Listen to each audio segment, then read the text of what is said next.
All right, so we're going to start by talking about meditation baseline, right? So what is it? I mentioned before that most even people get into meditation with the desire to relax, to de-stress a little bit, maybe help with worries, right? It's all kind of wrapped into the same theme, right? Reducing stress, relax, be peaceful, be calm, right? So this is a very wonderful reason to get into meditation, and meditation is really wonderful as at reinforcing these things in us: calmness, peacefulness, right? But the way in which meditation actually does these things is sometimes, in my experience, not always presented very, very clearly, right? So meditation is not creating peacefulness. It's not like I meditate and then I'm peaceful, right? What meditation is doing, it's teaching you to get familiar, which is a really important word for meditation, familiarity. It's teaching you to become familiar with relaxed you. You have a relaxed self in there. It shows up from time to time. We would love if it would show up all the time, which is why we're here, right? And meditation is a technique. It's a learning tool to get you so familiar with the relaxed version of yourself that exactly that happens. It starts to show up more often and show up with less effort, right? So this concept of familiarity is synonymous to meditation, right? And thinking about training our mind to become familiar and stuff might sound a little kind of out there, but we can think about becoming familiar with physical things to kind of make a logical step of how meditation works. So think about something like tying your shoe. I venture to guess that you're quite good at it at this point in your life. You can tie your shoe with your eyes closed or upside down. I don't know in what scenario you'd be doing that, but you probably could do it if you needed to. You could say that tying your shoe is like second nature to you, right? It comes very naturally. Now, when you were a kid, I know it's hard to remember back then, but tying your shoe was an impossible task, right? You're presented with these two strings, and then you're supposed to Velcro shoes, Janelle says. Yeah, that'd be the way to go. You're presented with these two strings, and they're like, make a beautiful bow out of this. You're like, I'll never figure this one out. And then a little practice each day, right? First time you make the bow, it's a mess.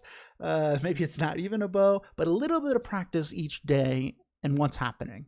Your mind, your body, everything that is necessary in order to tie a shoe, both mental and physical, it's becoming more familiar to you the more you practice it. That's it, right? And over time, tying your shoe just became second nature to you through repetition, through practice. The same thing is true for all the things that we learn: driving, learning a new language, right? And also mental mind states, which is what we really talk about with meditation. So if you think about something like anger, this is like a good polarizing example. The mental emotion or mental mind state of anger. Do you have to try to get angry? No. Right? You're just going about your day, and then somebody does something you don't like, and you're, I'm angry, right? You don't have to say, hey, hold on a second. Hey, I'm going to take a second and get angry with you. No, it happens instantaneously. But something like patience, which is the opposite of anger, that takes effort, right? Sometimes we have to actually pause and put in a large amount of effort to bring out the patient version of ourselves. And that's not because we are like naturally or inherently angry or something like that. We just probably let our mind get annoyed more than we have encouraged it to be patient over the course of our life. And so when our mind encounters an instance that is annoying to us, it's like, I got it from here. I know exactly what to do. I'm going to get angry. So we have to teach our mind. We have to start to train our mind, sort of like it's a new pet. And what this is boiling down to is meditation is a way for you to start to dictate what you want to be familiar with. It's about choice. What do you want your mind to be familiar with? Do you want your mind to be so familiar with patience that being patient, even in challenging situations, starts to come naturally to you? Do you want to familiarize your mind with peacefulness, calmness, so that seems like your natural state, right? Like that is like the natural baseline for you, right? Meditation is all about choice, training your mind, making a choice about what you want your mind to be familiar with. Cool? Okay. There's a quick analogy I like to put forth here that I think kind of illustrates how we're going to go about learning to do this. So if you think about a lake, it's very calm, very still. There's no wind. It's a beautiful day. There's no rain or anything. The reflection in that lake is quite clear. You could describe it to me. Maybe a squirrel runs by and you see it in the reflection very clearly. If it starts to rain a little bit or the wind picks up, a bit stormy, that reflection becomes less clear. And it might even become like indescribably unclear. All right. Depending on how many raindrops are making contact with the surface of the lake. Right? The reflection, though, is always there. Even though it's obscured by weather, the reflection of the lake exists. It's just we can't really find it. You can't see it. So our mind is the exact same way. Your mind naturally is like that lake, very calm, still, clear. Right? Thinking objectively about our problems, right? Cool-headed, calm, cool, collective, or whatnot. And all the stress, the anxiety, worries, things that are pulling for our attention all day long, stimuli, work, family, responsibility, all these things. They're like these raindrops. And over time, they can kind of collect and make it difficult for us to find the peaceful us, right? But it's always there. Just like the reflection in the lake, peaceful you is always there. It's not something we have to go get. It's something that we just have to become more adept at accessing. Right? So with meditation, this is exactly what we're going to start doing. And we're going to start by doing something called breathing meditation, or if you want to be fancy about it, single-pointed concentration. What does that mean? Focusing on one thing. We're not multitasking. So multitasking is something we are very familiar with. Our mind is a fantastic multitasking device. One of the best, right? It can do all sorts of things together. Even when we think we're not multitasking, we kind of are. And so while that's great for getting some worldly tasks done, it's not the best for being super relaxed. So with single-pointed concentration or breathing meditation or whatever you want to call it, we're going to intentionally focus so exclusively on one thing, in this case our breath, that all those other things that are clamoring for our attention, think about this, do this, worry about this, they're going to start to fade a little bit into the background. Similar to if you've ever been in the zone, right? Very cliche phrase, but it's a pretty good comp. Maybe you're working on something, real project, really diligently, right? Lose track of the noises in your house, or you had like knee pain that went away. It seemed like, it starts to fade. We're going to start to learn how to do this intentionally, purely through concentration, through focus. All right. So one interesting thing I often get asked is, why do we use our breath? Because breathing meditation is one of the most common forms of meditation. And for me, I think the reason that it's often used as a starting point is because it teaches you a very important aspect of meditation, that you don't need specific conditions to do this. You don't need to go to a mountaintop You don't need to be sitting by a lake with zero noise, right? All you need is your breath and a little bit of patience, a little bit of time and effort, and you can learn how to relax a little bit, how to access this kind of relaxed you a little bit, right? So we're going to do breathing meditation now. And from an instructional standpoint, it's pretty straightforward. It's like 3 steps. I held up 2 fingers, but it's 3 steps.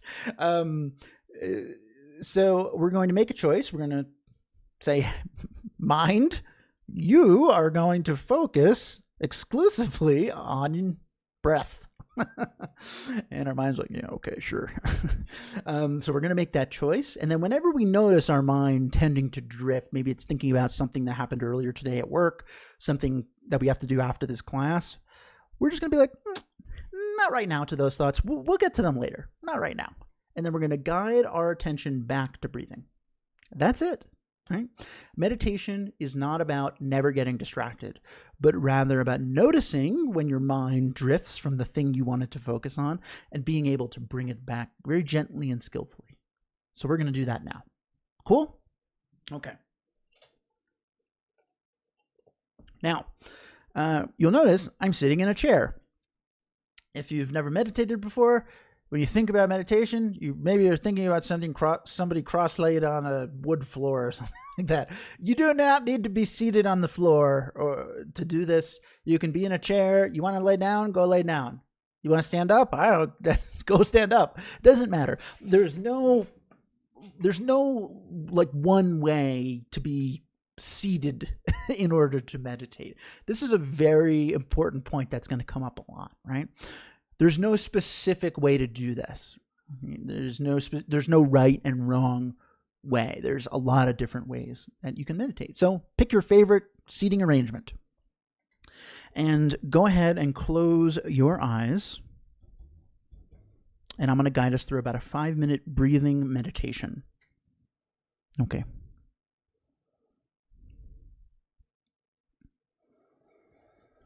Whenever we start a meditation,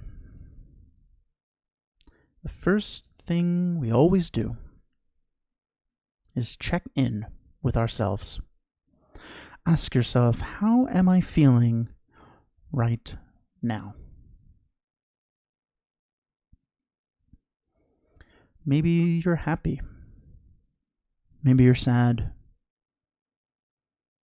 Maybe you're tired. Maybe you're filled with energy. Whatever it is, it doesn't matter. We're not doing anything about it. We're just noticing. This is an exercise in mindfulness, a word you may have heard before. Mindfulness is an active awareness of your own thoughts, moment to moment, for the purpose of being able to respond skillfully to what your mind is up to. So just take a moment, check in.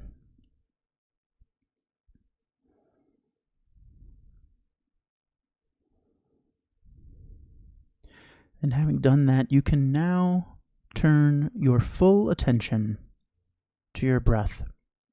Single-pointed concentration on breathing in and out, gently and naturally.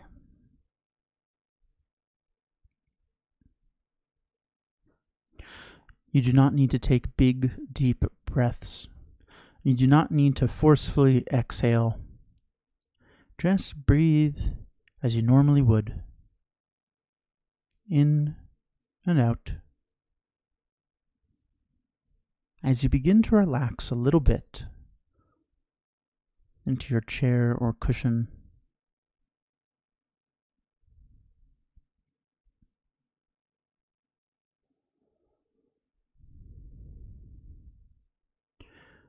single-pointedly focused on each moment of each breath, following the air as it enters your nose, and then following the air as it exits.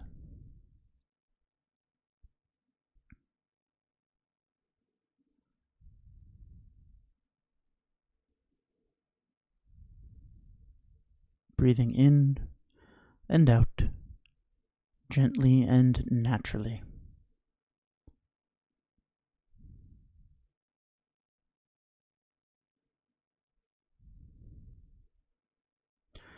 At some point, you may notice your mind drifting. Maybe you're thinking about something that happened earlier today. Or maybe you're thinking about something you need to do after this class ends. Whenever you notice your mind doing this, no problem. We can just very gently say not right now to those thoughts. We'll get to them later. And then guide your focus back to breathing in and out, gently, naturally.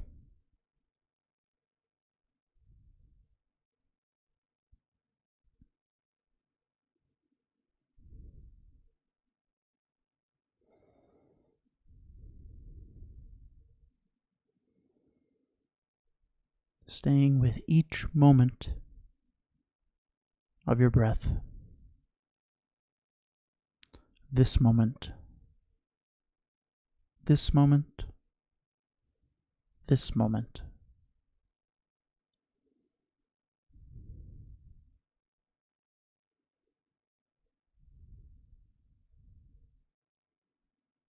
Breathing in and out, gently and naturally. As you begin to relax a little bit more into your chair or cushion,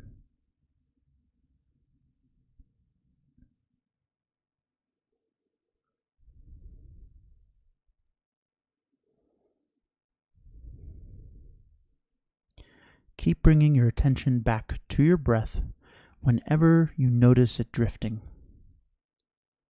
This process of choosing to focus single-pointedly on your breath, noticing when your attention drifts, and being able to bring your attention back to breathing, that is meditation. You are meditating right now.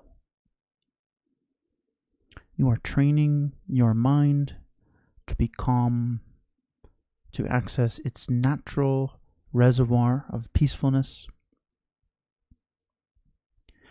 You are training your mind to focus on what you want to focus on. And right now, that is breathing in and out, gently, naturally.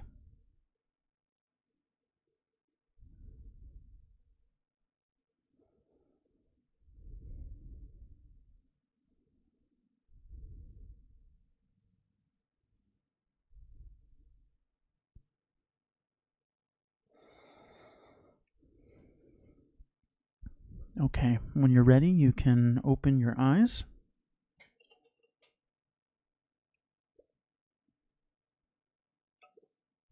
Hello. How'd that go? That was a very, straightforward, traditional breathing meditation.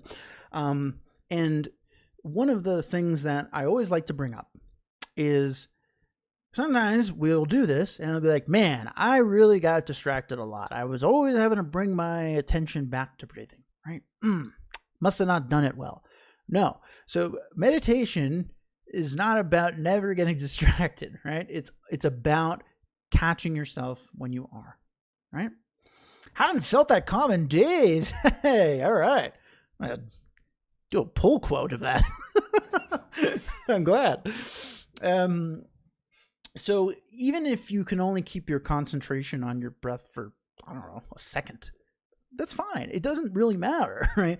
It's all about training your mind to focus on what you want to focus on. It's going to take time because up until this point, if you think about it, we just let our mind kind of run the show. Our mind thinks about whatever it wants at all times. And even when we're like, hey, oh man, I'm really excited to watch this great Netflix show.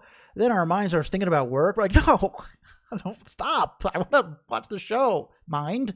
Our mind seems like it's in control.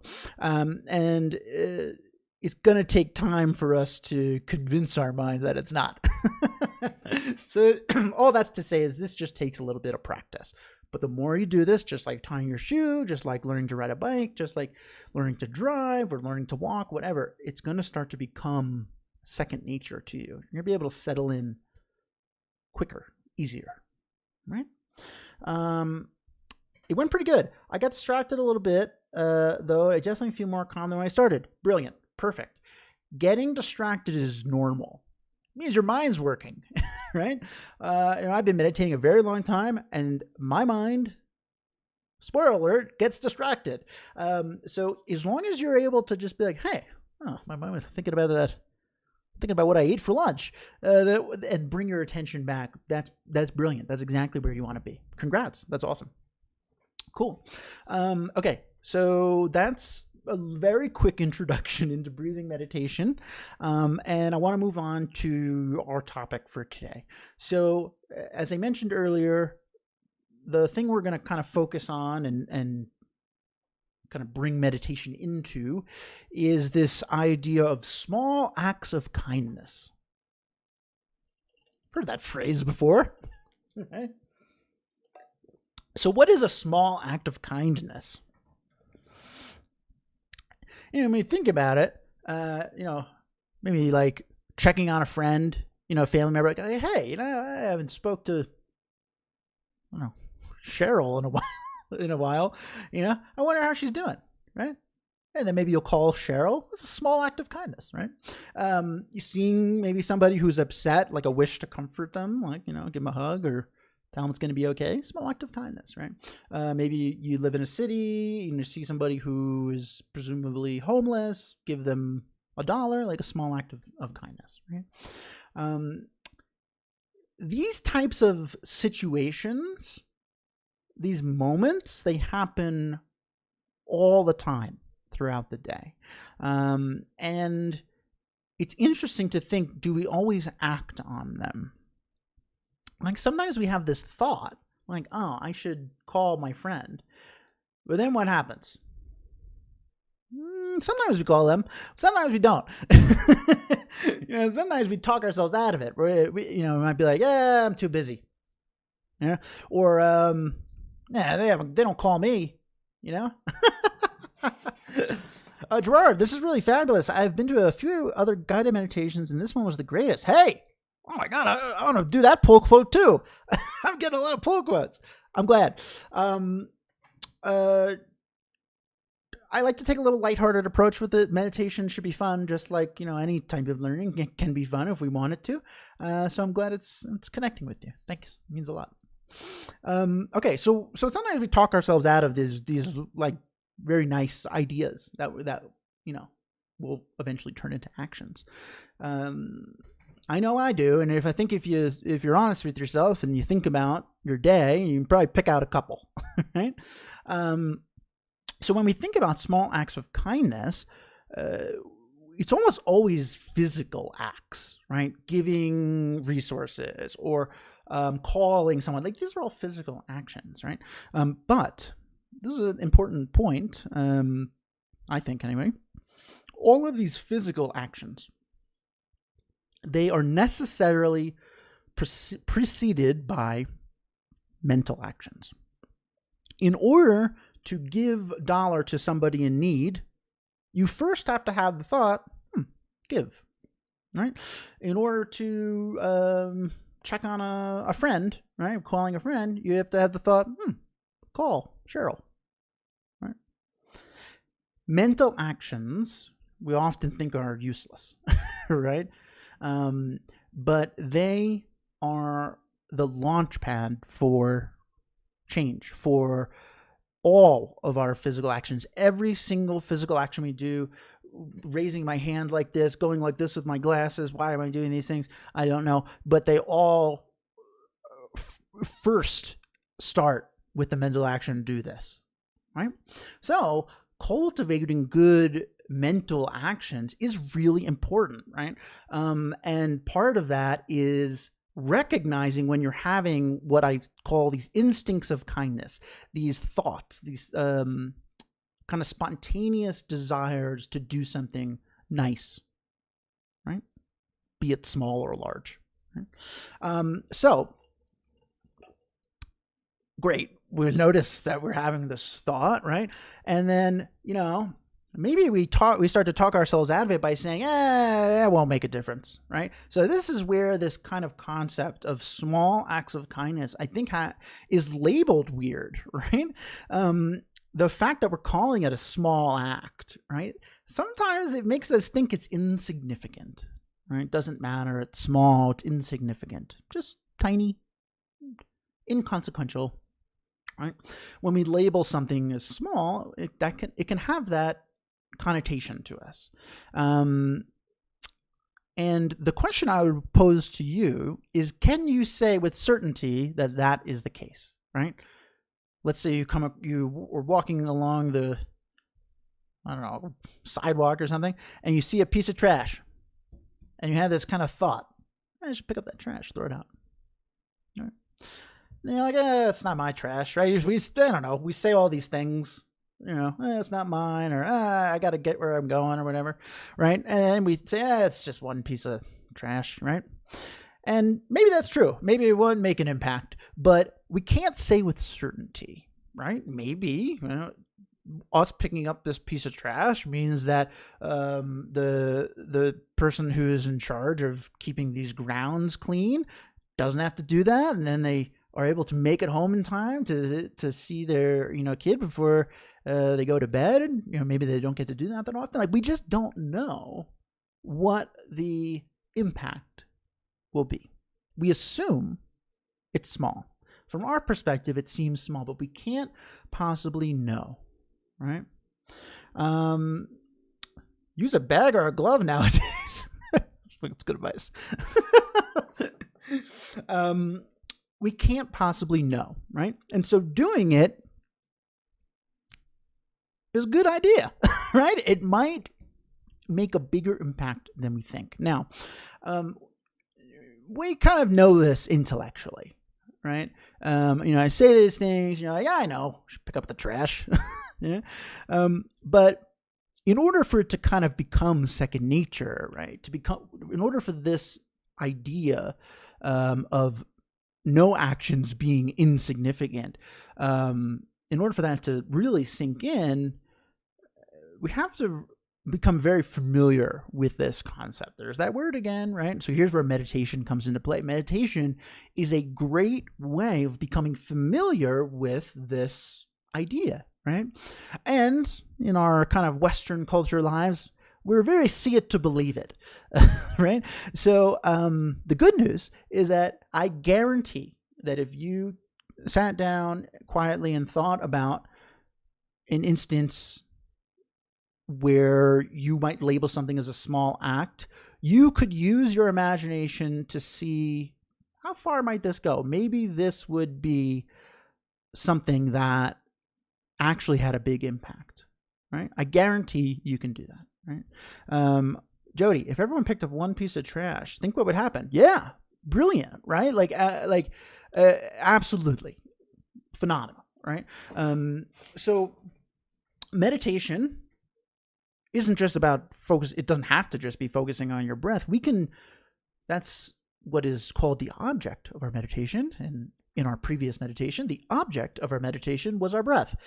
We can do something called contemplation, where the object of our meditation is a thought, right? So maybe we're thinking about an instance where we didn't act on one of our instincts of kindness, right? And we can think about that and maybe think about what were the ramifications of that, right? This is all gearing us towards shaking up the notion that some acts are insignificant, right? And you're all going to have personal kind of anecdotes about this, I'm sure. But I am going to tell you a story about when I realized this. And this isn't to be like, oh, Keith did a good thing. This is my kind of aha moment of where I realized that small acts are not small, right? And I encourage you, and I hope this story inspires you to think about instances in your life where this has happened for you, and to internalize that. That way you don't forget it the next time you walk past a piece of trash or something like that, right? Okay, so I live in Colorado now, but I used to live in New York City. And in New York City, it is very easy to get desensitized to seeing homeless people who are homeless. It is pretty common, and although I'd like to think that I wasn't kind of desensitized to it, I definitely was, right? But one time, I don't know why, just maybe cosmic alignment or something. I saw a man with a change cup, and he was visibly in tears, right? Maybe like middle-aged man. And I had this instinct of kindness, right? This thought like, help. Right. I just like kind of connected with it. Right. And I noticed it, which is good. Right. So that's the first step, is noticing that this has happened. Right. And so I gave him some money, and I said to him, I hope things get better for you. And then I kind of moved on. Right. And, I was thinking I was on my lunch break. And so I walked back, into work. And, as I'm walking back, I'm like, it's probably not going to do anything. And then of course I go back into work, and I get caught up with all the work drama and stuff, completely forget about this person, and just fades away a little bit. Right. So the following week I went out to get lunch again, and he was there, and I felt like kind of excited. I don't really know why, but I just felt like excited to see him again. And I went up to him, and I put some money in the cup he was holding, and I asked him what his name was. And he looked at me very, he was perplexed almost. And he said, Steve. And I held out my hand. I say, hey, nice to meet you, Steve. My name's Keith. And again, he seemed very hesitant, right? And it was at that point I realized that, maybe people are giving him, money here and there, but I don't know how many people are taking the time to even know who he is, even ask his name. Something is a small act of kindness like that, right? And he shook my hand and he smiled at me, which is the first time I see him smile. He'd been visibly upset both times that I've seen him. And so here is a kind of cool example of a small act of kindness. I just introduced myself to another human being, and it had a lot more impact than I think I thought it did. Right. And so, then I moved on and went back to work. And then next time I always walk the same route, to go to a couple lunch spots that I like. And I saw him again in the same spot, and I said, hey, Steve, how's it going? And he looked so surprised. I'll never forget that look. And he said, most people don't remember me, and that was such an interesting thing, right? Again, remembering someone's name might be something we consider insignificant, a small act, right? But to Steve, that was huge, right? It was huge. And so at that time, I decided that I wanted Steve to know that people remember him, right? And I was going to do my part to help. So I would go and check on him whenever I would go out to see if he was there. He wasn't always there, but sometimes he was. And I'd stop and I'd chat with him and ask him if he wanted a coffee. Sometimes he'd say no, and I'd be like, oh, I thought you might want a coffee. He's like, no, I'm fine. Just thanks for stopping by. It was kind of cool. And I got him a holiday card, and he kept it in his backpack. It's one of his kind of only possessions, his backpack. And then a really sad story, somebody stole his backpack. And I remember him telling me how upset he was that the card was gone, right? And then like, people get us cards and we like throw them out immediately, right? Steve kept this like in his backpack, and it was like a cherished thing for him, right? Again, like sending cards to someone seems like a small act, but like it can have huge impacts. We chatted about, what he wanted to do. He wanted to run a pizzeria, which I was totally into because I love pizza. One time his pants were ripped. I'm like, hey, should we get new pants? And we were joking about we'd both been putting on a little weight here. Right? We like had this very interesting kind of friendship that I'd never really thought we would have. And I learned a lot from him too. He was so patient. He would tell me how he was waiting for government assisted housing. I saw for almost a year, I would see him, and every time I'd be like, hey, how's it going? What's the deal with the housing? And he would be like, I'm still waiting, but like never discouraged. It was so interesting, like such a great example of patience. And then I think it was like 8 months after I first met him, I passed by and he like jumped to his feet. I've never seen him so excited. And he's like, I got the housing. Like I got the government housing, right? I'm like moving to Queens, right? And I was like ecstatic for him because this is so cool, right? And he said, I couldn't have done this without you. And I said to him, I literally said, don't be ridiculous. These were just like nothing. It was nothing, right? And he said, well, it was something to me. I'll never forget that. He said, it was something to me. Right. And I'll never forget Steve. I never saw him again after that. But that was the moment in my life where I realized that even though some of the actions I would do were small, in my mind, they were small. They could translate into very big, wonderfully impactful things. I learned my actions do matter, right? My actions do matter. So Steve is my kind of reminder that small acts of kindness can make a big difference, right? Electra, oh, thanks. Yeah, I think about Steve every once in a while, and he didn't have a phone or anything, so I don't know how to get in touch with him. But I thought about how I could maybe see how he's doing, but I don't really know how to do it. But the impact's there, I still think about him. I mean, this was years ago and I still think about him. So Steve, after I kind of had this experience with Steve, I started to think, well, what else could I do on my lunch break that's a small act of kindness, right? And so that is kind of my challenge to you, right?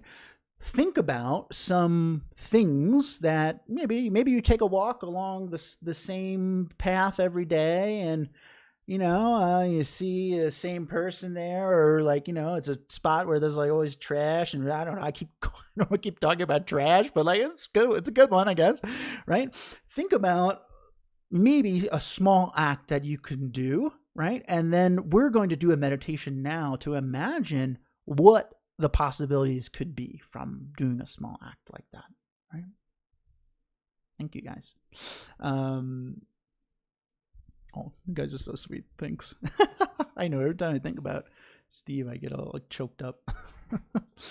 Okay, so we're going to do a meditation now, and it's going to start pretty much the same way we started before. We're going to just do a little breathing meditation to relax, and then Jody, I've had people in front of me pay in line for my coffee. Amazing, right? Amazing. Now, there's a great example. I'm sorry, I just completely derailed what I was saying, but this is important, right? So here is a great example of a small act of kindness, right? Somebody pays for your coffee. Now, if you're the person who is going to pay for the coffee for the person behind you, right?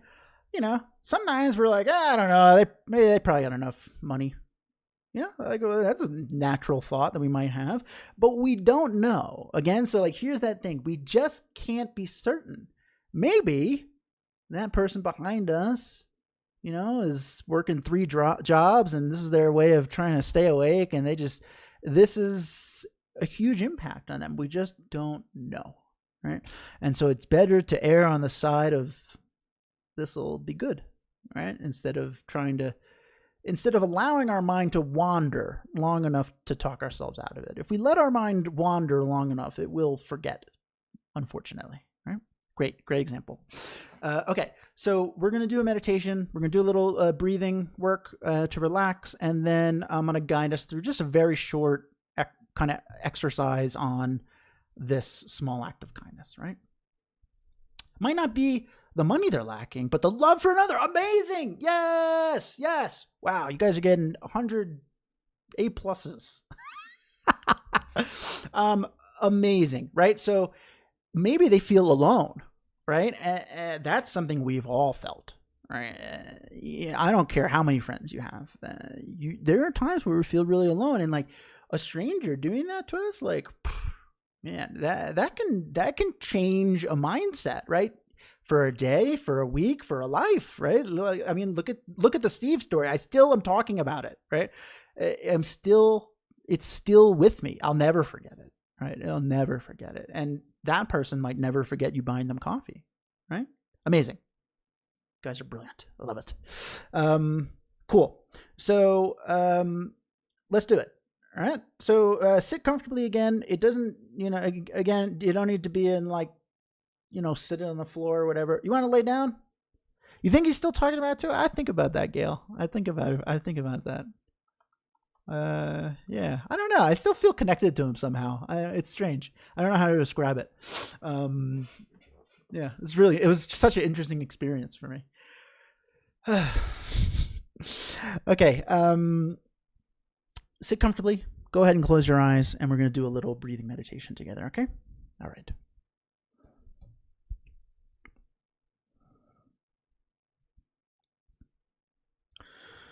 Once again, just take a moment and check in.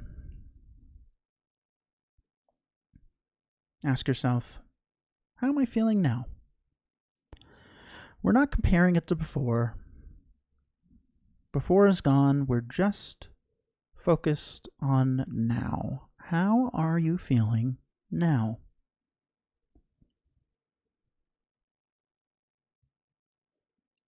This is mindfulness. And mindfulness is the first key step towards being able to recognize those instincts of kindness we were talking about. Taking an interest in what your mind is doing will allow you to act on those instincts of kindness when they arise.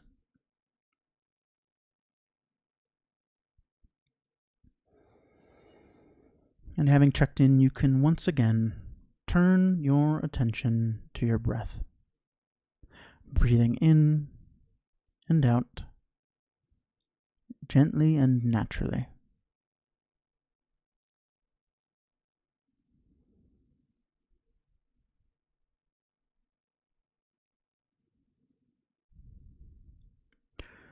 Smooth, gentle breathing, very natural. In and out.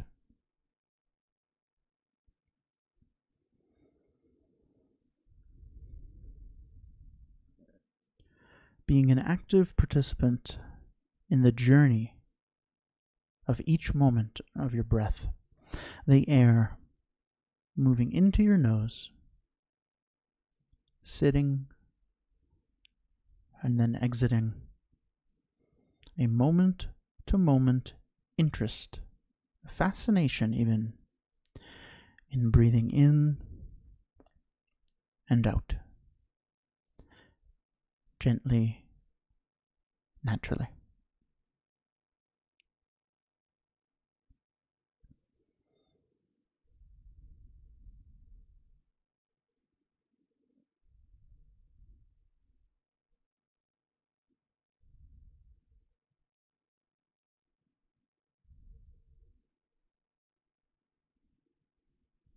And if you catch your mind drifting a bit, thinking about something that happened earlier, something you have to do later, just bring your attention back to breathing in and out.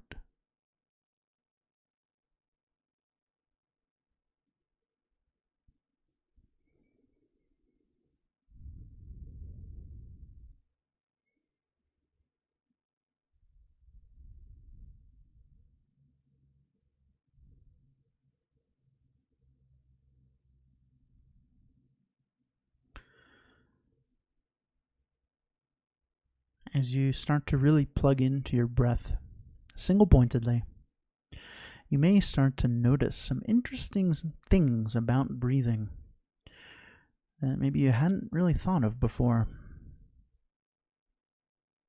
Maybe you're picking up on how the air feels cool temperature-wise every time you breathe in.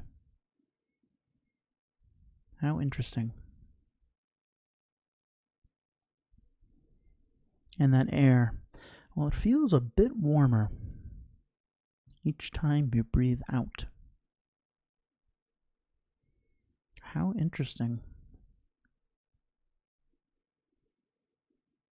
Maybe you're noticing your body moving as you breathe, your shoulders rising, falling, your chest expanding, contracting. Every aspect of you, body, mind, an active participant in each and every moment of your breath.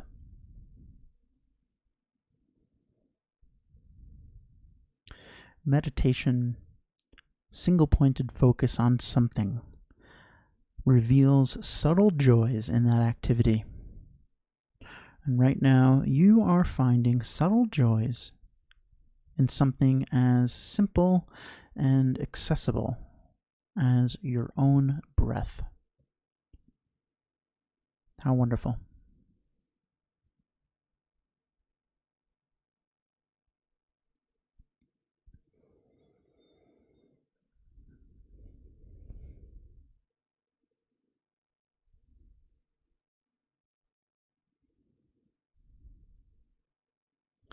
So having done a little bit of breathing meditation, I'd like you to now follow as I guide us through just a quick visual thought exercise on small acts of kindness.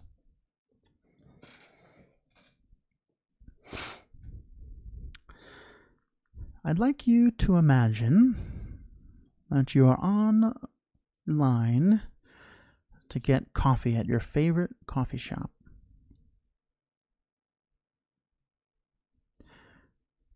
Just bring that image to mind. Whatever the coffee shop is, you can smell the aroma of the coffee beans being roasted.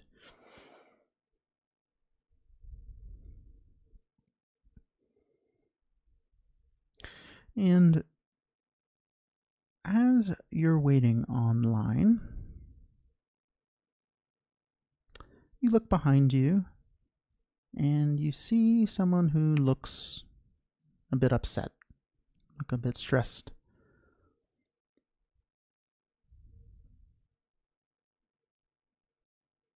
And you have this thought: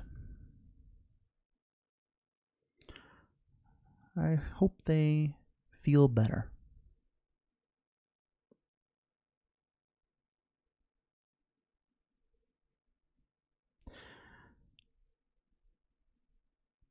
And you capture that thought. And you allow it to motivate you to translate into action. And you take it upon yourself to purchase a cup of coffee for that individual behind you.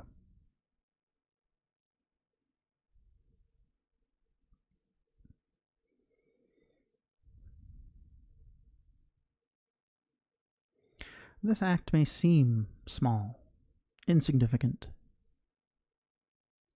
But can you say with certainty that that is true? Can you say with absolute 100% certainty that this act won't change the course of the day for that individual? Maybe they don't have a lot of money. Maybe they don't have a lot of friends.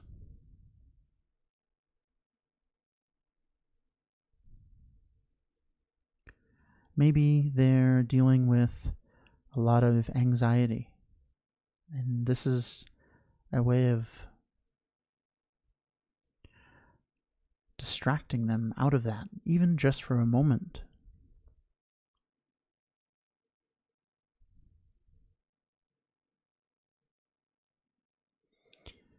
If it is even slightly possible that this simple act can benefit that person, why not do it?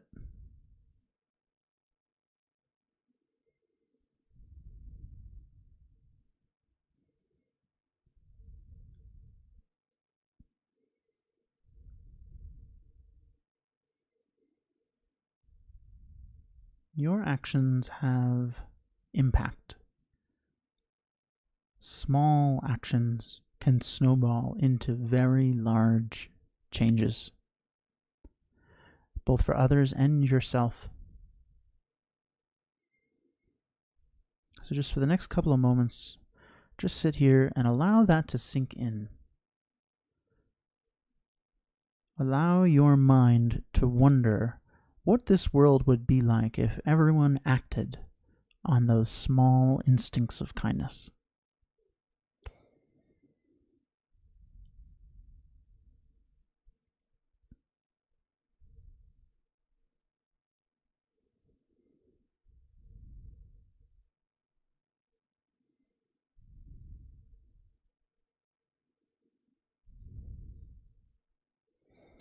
Okay, when you're ready, you can open your eyes. Whoa, it's got like really dark in here. Yeah, I stole the coffee thing. It was such a good idea. I'm like, I gotta do meditation on this. So this was just a very short imagination exercise, right? This is the kind of beauty of our mind, is we can create these scenarios that, like, even if that has never happened to us, it's feasible that is a possibility. We can imagine it and benefit from it in the exact same way as if it did happen. And so in this instance, it was a suggestion about, buying a cup of coffee for somebody behind you. And we're putting ourselves in that position, and we're reminding ourselves that we just don't know if this is going to be a huge impact on the person or not. So, hey, I'm doing it, right? And there's countless moments in every day there's countless opportunities in every day for you to act on these things. We have these natural, kind thoughts. We just got to notice them and then go for it. All right? Cool. Jody. Look, I give credit where credit's due. I'll leave it at Jody's meditation. Thank you guys. That's all for today. I'm glad you had a good experience. It's one of my favorite stories to tell, and it's something that I should think about more often, because it is such a cool reminder, right? So thank you for allowing me to do that. And if you did have a good time, I encourage you to come back. We always will do a different type of meditation together. Now, next week, I will not be doing a live stream because I am traveling to New York to see my new nephew. Very excited about that. So I won't be here next week, but I will be back the following Wednesday. So come on back. And if you haven't subscribed to my YouTube channel, that'd be cool. If you did, put a big smile on my face, and helps me and helps you. You get some reminders about when I'm going live. all my old videos are up there. So if you want to learn maybe about anxiety and meditation, got some videos up there for that. You can peruse at your leisure. And if you are like, hey, you know what? Meditation seems cool. I'm into it. I'd like to see where it can take me. I do one-on-one classes. It is very casual. I do them over Zoom. I'm a very laid back person. We'll have some fun talking about how meditation can impact specific things in your life. The one-on-ones are great for focusing on things that are pertinent to you. Maybe you're already doing the small acts of kindness thing, right? But you want to focus on something else. We can do that. So if that is interesting to you, you can email me. And we'll find a time that works. I'm going to put my email in the chat right now. It is Keith at I misspelled it. Meditationbreaks.com. Keith at meditationbreaks.com. Oh boy, I hope I spelled that right. It's a little nerve-wracking for me every week. All right, let me catch up here. You guys are so kind. Thank you. I hope you guys do have a good good week. Yes. Gail, thank you. That's very, very kind of you. Thank you for everyone who donates for these. It is not necessary, but it is very kind. If you choose to do so. I love teaching, and I couldn't do that without you guys, being here.